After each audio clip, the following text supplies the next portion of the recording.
An intense tornado spanning the size of 2 football fields tore through Gaylord, Michigan this weekend. It was the first of its kind to hit Michigan in more than a decade.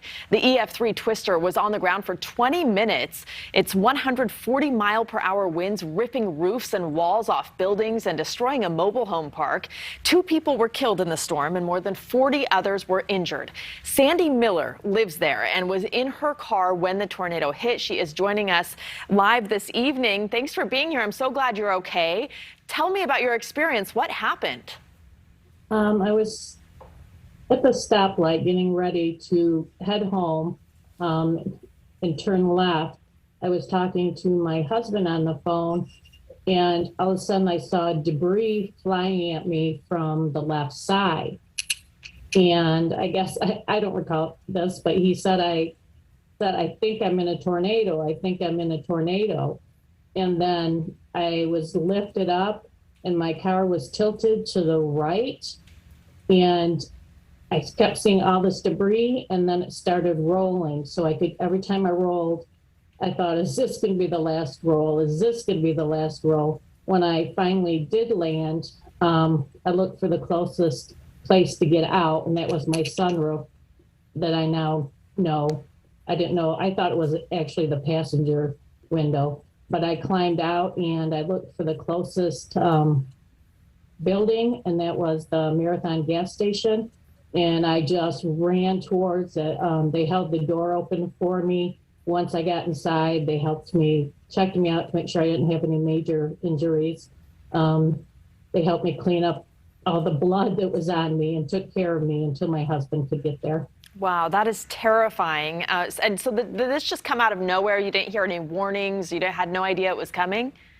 When I was inside Hobby Lobby, there was a alert that came across my phone. And when I looked at it, all I could see was warning, and then it was gone. And when I looked around and no one else seemed to be freaking out, I thought, okay, it was a thunderstorm warning. I'm heading home from here anyways. So when I left, apparently it wasn't just a thunderstorm. Wow, you thought you could make it home in time. So you said that there was blood on you. Are you injured? Are you okay? Just made minor cuts and bruises, nothing major. I'm shocked. I feel like my car kept me alive. Yeah, that was a good car, and hopefully it sounds like you were wearing your seatbelt.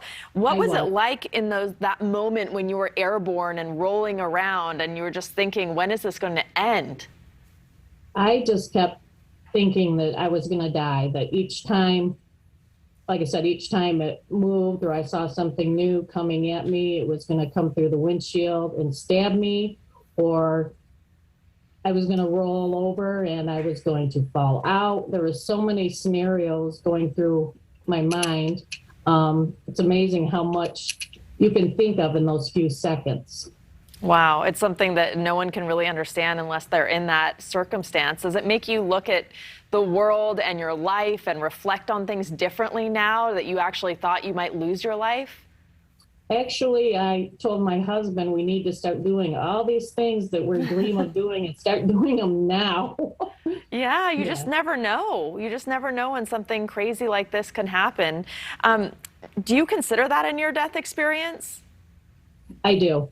At the time, I kept seeing black and white each time I rolled, and I didn't know what it was. So I was thinking once it turned all black, I was going to be dead. That's when I would die.